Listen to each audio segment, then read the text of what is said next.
So to start with, let me open our project which we have completed.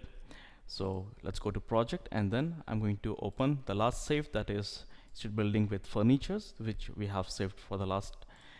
Now once it is open, let's go to the floor plan, ground floor. Now let me go and open the PDF file in which we can see the name of each classroom. So here you can see we have different names like class, computer lab, office, reception, toilet, manager office, and so on. So now to start with, before I start adding the rooms, what I'm going to do is I'm going to create a duplicate view. So let me select ground floor, make a duplicate copy of it. So let's select duplicate view and then duplicate view with detailing. So let me rename this, and let's rename this as ground floor with rooms. So now next, let's start adding rooms one by one. I'm going to do everything by manual, so we can go to architecture tab, and then from room and area panel we can select room option. So once we select the room, let's start adding from the left corner. So let's select, this is the first room we have, then this is the second room, third room, and then fourth. Now let's go to the fifth, sixth, this is the seventh, and then let's go for the eighth one, and then 9, and then for the lift we will show it as a room itself, and then let's add it for the toilets. So this is going to be the toilet region. This is the pantry. So I guess we have added all the rooms. Let's add this one as the feature extension room.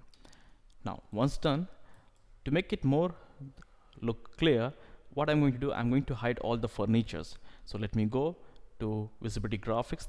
So I'll add VG, and then let's go to furnitures and uncheck the furnitures and then click apply. So you will notice all the furnitures will be invisible from the plan view, but here you can see we still have the toilets present. So again you need to go and select the plumbing fixture. Just click apply and then click OK, and then let's go back and make it 1:50. Alright, now once this is done, let's start renaming these rooms one by one. So you can see here, this is computer lab, and this is 2 computer labs, so we are going to rename it as computer lab 1 and 2. Similar way we will make it class 1, class 2, and so on.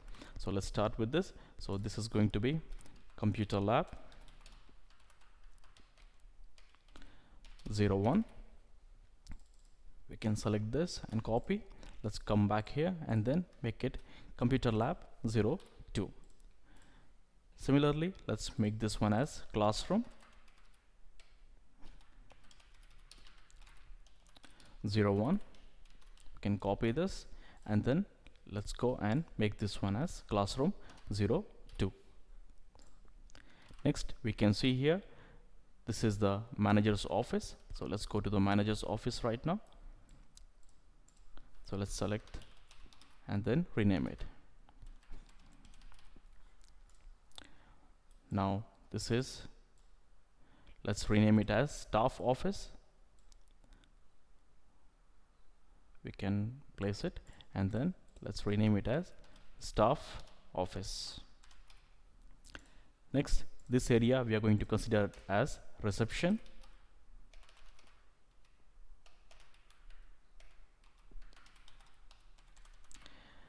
This one, let's change it again, staff and then office.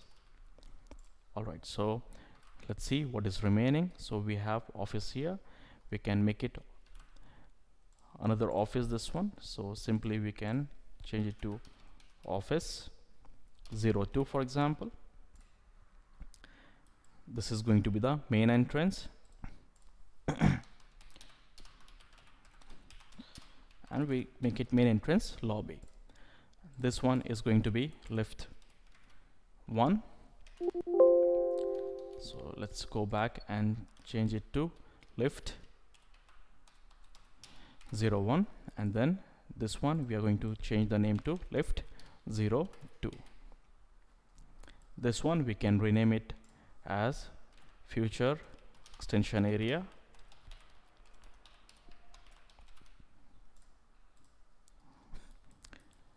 So now what is remaining is only the toilet, so let's go and rename all of them as toilet.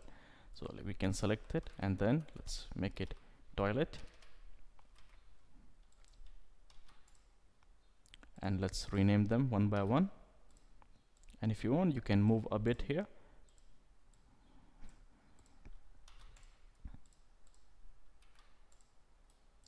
And this is going to be the pantry.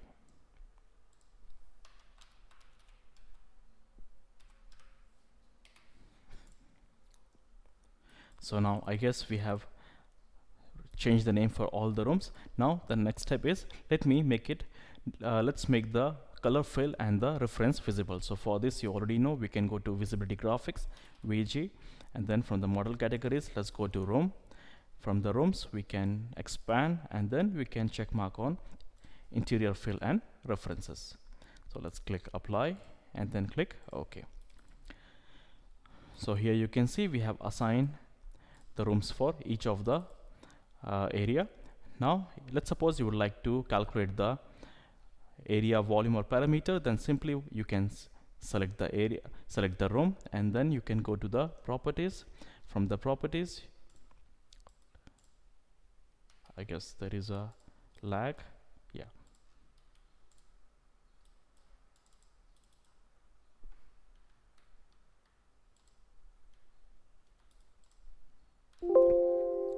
So we can select each of them, and you can see this is the area, perimeter, and monument height are associated. Now one thing again you will notice is the volume, which is not computed. So for again you know that already, you can simply go to architecture, and then we can go to room and area, and then click on area and volume computation, and we can check mark on areas and volumes. So once done, we can select it again, and then you can see it will calculate the volume also. Now once we have placed the rooms, the next step I'm going to do is I'm going to create two legends. One will be two room legends. One will be based on the room name, and second will be based on room area. So for this, again, we are going to make a duplicate copy. So let's go to duplicate view with detailing, and let's rename this again, ground floor with room legends legend, and then we can make it as room name. And next we can simply, to add the room legend, we can go to annotate tab, and then let's go to color fill legend, click on color fill legend, and then simply we can add it. So let's select space type as rooms, and then department as name. So let's click OK, and you see it will start calculating. So we have to wait a bit. So let me pause it, and I'll resume it once it is done. So now you can see the room legends has been created, and each of the rooms have been assigned with different color. Similarly, what I'm going to do, let's create a room legend for the area option.